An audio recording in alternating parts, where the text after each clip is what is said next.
This is Splendid Tales, where disrespect takes a step too far and karma marches right behind it. If you're enjoying this story already, make sure to like, comment, and subscribe because what's about to happen at Arlington will have you laughing, gasping, and saluting all at once. Now meet Sergeant Darnell Brooks, a man so calm, even thunderstorms gave up trying to scare him. A tomb guard at the tomb of the unknown soldier, trained to march 21 steps, pause 21 seconds, and never blink, sneeze, or scratch an itch, no matter what happens. He once stood through hail, hecklers, and one overly curious pigeon that tried to land on his hat. Through it all, he never moved. Not once. But then came that guy. A red-faced man in a bright Hawaiian shirt, holding a soda like it was holy water, swaggered up to the sacred ropes. He looked at Brooks, snorted, and said, "You're not guarding anything. You're just walking in circles like a wind-up toy." The crowd gasped. Brooks didn't. He just kept marching, precise, flawless, and silent. But the man wasn't done embarrassing himself. "Hey, soldier statue," he yelled. "Say something. You too good to talk?" No response. So, in a moment that would soon break the internet, he punched the tomb guard's shoulder. Phones rose, veterans froze, and everyone knew this man had just punched his own reputation clean off the map. The crowd froze. A tourist dropped her pretzel. Even the pigeons stopped mid-peck like, "Ain't no way he just did that."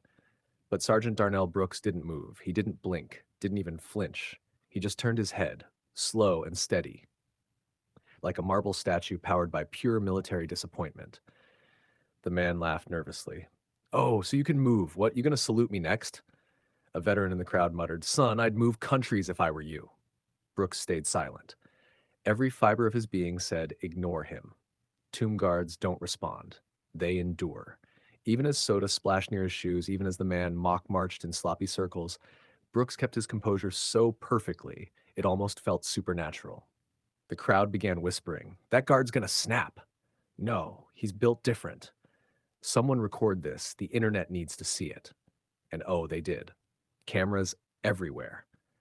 Yet amid the laughter, someone noticed the guard's jaw tighten just once, not in anger, but in focus. Because what the man didn't know was that breaking a tomb guard's silence doesn't make you powerful. It makes you part of the ceremony, the lesson part. If you're enjoying this story, this is Splendid Tales, where disrespect gets drafted into karma's army. Don't forget to like, comment, and subscribe because the comeback you're about to see might just be America's funniest act of justice.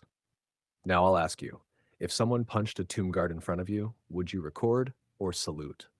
As the man strutted away laughing, still proud of his performance, a ripple of murmurs ran through the crowd. Then, through the gates, two soldiers in crisp ceremonial uniforms approached. Slow, deliberate, the sound of their steps slicing through the silence like drumbeats. Brooks didn't react, didn't move an inch. But the taller soldier in front gave a subtle nod, the kind only military men understand. The message was clear. Permission granted. What no one in that crowd knew was that Sergeant Brooks wasn't just a tomb guard. He was the tomb guard, the senior instructor responsible for training every rookie who touched that sacred marble path. The kind of man who taught discipline so hard even the wind held its breath when he passed. The two soldiers stopped behind him, guarding the perimeter. One of them whispered to a nearby tourist, "He's been doing this for 12 years, even trained at Arlington's Honor Guard School. The man doesn't flinch for thunder." The heckler, meanwhile, leaned on a barrier, still mocking. "Guess y'all too scared to fight back, huh?" Oh, buddy, the air changed. Even the pigeons dipped out. Because the next sound that echoed through that plaza wasn't laughter. It was authority on the march. The arrogant man was still mid-sentence when Brooks finally moved. Not a punch, not a shove, just one sharp step forward, boots hitting the ground with that thunderous clack that made the entire plaza freeze. The man flinched like he'd just seen his GPA drop. Brooks's voice came low, firm, and legendary. Open quote, "It is requested that everyone maintain silence and respect." Close quote. That was it. But the way he said it, my brother, that was not English. That was justice spoken fluently. The crowd gasped, phones out, and before the heckler could blink, the two guards from earlier swooped in. One of them, clearly a Marine, muttered, "Disrespecting a tomb guard? Oh, you just punched America's patience." Security escorted the man out, shoes squeaking like guilt, while Brooks went right back to his post as if nothing happened. didn't even blink.